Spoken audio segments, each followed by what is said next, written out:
Hey, this is Dave Pryor. We're here at Agile 2019 in the leading Agile booth. Olaf Lewitz is here. Did I pronounce it right this year? Yes, you did. Olaf Lewitz. Working on it. Yeah. Lewitz. Wow. Almost. Okay.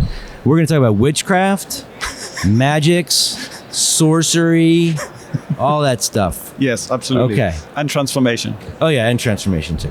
So, we need all of that for transformation. All right. So Olaf gave a talk on Monday called Your Magic in the Mirror, Lessons in Witchcraft and Wizardry.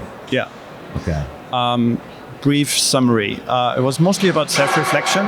Okay. And that's why the mirror. And we had people reflect on when your work feels like magic. That's like what? Okay.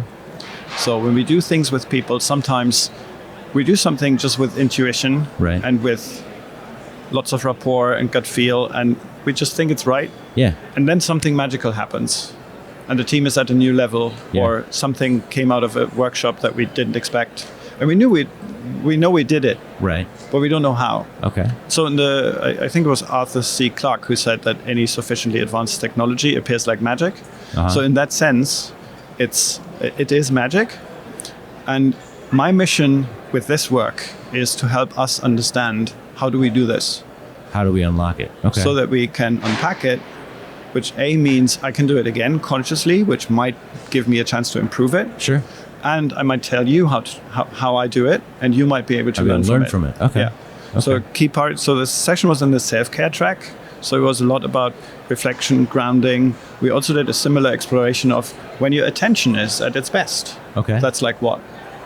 Magic? Or when your energy. It's like we started with magic, but then we went to more practical things like managing your energy, being aware of your state, connecting to your courage and confidence. Right. And this work comes from a course that I have done as a business development course for coaches. Okay. And I labeled it School of Coaching, Witchcraft and Wizardry. Okay. In the beginning, just because it seemed like a good name, but then as we did it, it actually uncovered a lot of magical explanations of magical things. Okay. That gave people a lot. Gave people a lot of better understanding of how do I work. How does my inner system need to function so that the outer system that I'm creating for people is actually helpful? Okay. And giving them what I want to give them or what they need. Okay. So what's an example of one of the things that you did in the class? So we actually had people ask each other this question: when your work is like magic, it's like what? And then we used a thing called clean language to help people unpack the metaphors that come up. So what is clean language? Because clean language is a thing that was developed by a therapist in New Zealand called David Grove. Okay. And he was recording things that big therapists had done, like Virginia Satir, Eric Erickson, Carl Rogers. And he noticed when he read the scripts that while they were always asking fairly open questions, some of these questions still had some of their worldview in it, some of their assumptions. So after a while, he could tell when he was reading a script which therapist is asking these questions because he got to know something about the therapist. Okay. And his idea was, what if we could ask questions that don't do that? Don't lead you one way or the other. The idea is to totally separate my shit from your shit. Okay. When I'm asking you a question where I know you don't know the answer yet, and I just want to support your thinking process. Yeah. And that could be applied in our world in you're thinking about a requirement, you don't know yet what exactly you need, and I'm just helping you develop your thoughts instead of bringing my assumptions in as an engineer, as a supplier, as whatever my role is. And that's really important from an Agile coaching perspective. Yeah, totally. Yeah. Also, when I want to help you, maybe you're a manager and I'm coaching you and you're stuck in some way. Mm-hmm. I don't want to get my assumptions in. I don't want to get my judgments in. I just want to help you understand yourself and your impact in the world. And my experience is clean language is excellent for that. Okay. It's by far the most impactful tool that I've learned in the last 10 or 15 years. Okay. Cool. And it's really simple. It needs a lot of practice, but it's absolutely magical in impact. Okay. And Caitlin Walker, who was here this week, she ran an audacious salon on resilience and anti-fragility, and how we can have conversations that don't go into conflict and don't go into fights, but where we have disagreements and we have emotions and we have high-rising, interesting stuff, but we stay clear enough that we can be curious with each other instead of going into contempt. Okay. And I've learned a lot from her. A lot of people here have learned a lot from her, and the ability to help groups be curious with each other when something happens. For instance, you make a statement, and I say, I disagree. And then I could think, am I disagreeing with what you meant? Or with you as a person? Or am I disagreeing with what I heard you say, which is not what you meant? Okay. So how can I be so disrespectful to say I disagree before I've been curious to understand what you actually meant with what you said? Okay. So teaching people these skills. Yeah. And she can do that in an afternoon. Like I'm not there yet. It's more than listening. It's having this stance of curiosity. And for instance, we're in a workshop, and you're a participant. You say, I'm bored. My usual reaction as a trainer, as a facilitator, would be, oh shit, I've done something wrong. Whatever, right? But if I just ask you, what kind of bored? Okay. And you reflect on what did I mean when I say, that.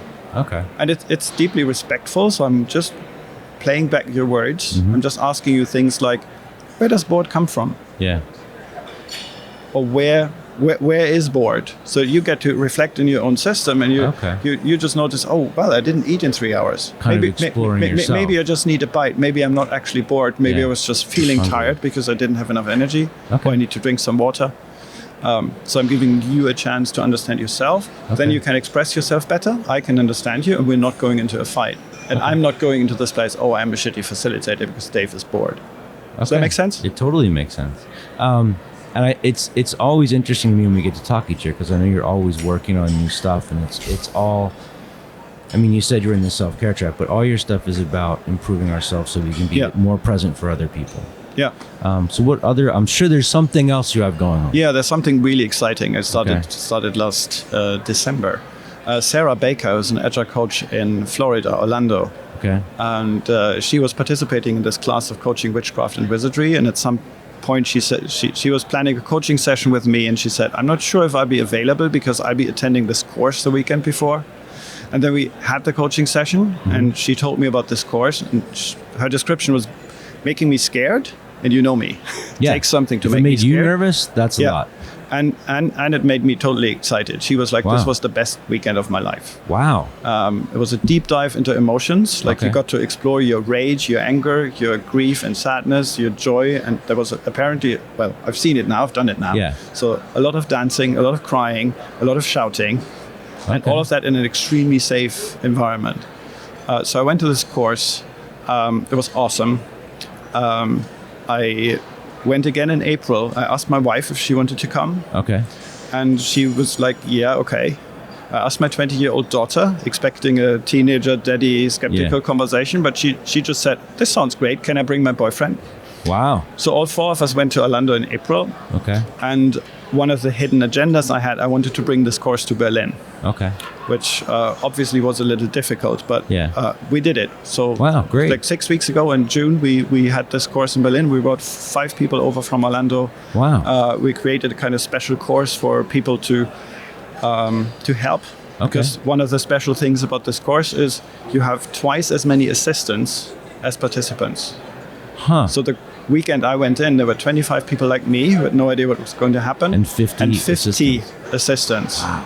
Plus 2 facilitators. Wow. And one of them was one of the most skillful facilitators I've ever seen. I've now facilitated 2 certified Agile leadership trainings with him in Orlando. And I can really recommend co-leading a class for leaders with a therapist. Wow. That's awesome. Mind-blowing stuff happens when people actually get to unpack their stuff, and you can work on real shit. Okay. And they leave the training after 2 days knowing like, wow, now I'm going to show up differently with my peers and with my people. Okay. Are you going to do more of them? Yes. Okay. Yeah. So if they want to find out. So we do this leadership class again in October in Orlando. We will, this weekend in Orlando runs every 5 weeks. Okay. They have a community of 1,000 or 2,000 people who's supporting this for all of these volunteers. Okay. We're building up something in Berlin. So in Berlin, it will happen again in November. Okay. What's the course called? P3. Okay. Personal Power and Prosperity. Okay. And if they want to find out about it, I think Or the you wanna easiest go? way is to go to my website, trustterminus.com. Okay. I need to do some cleaning up, but the P3 thing can be found. My Cal 1 courses can also be found. So Okay. the links to those dates that I just mentioned should be easily identifiable. Okay, and they can get in touch with you, coaching questions, things like that as well. Absolutely, yeah. Okay, this was great. Thank you for coming by. It was Oh. great catching up with you. Yes, absolutely. It was great to be here.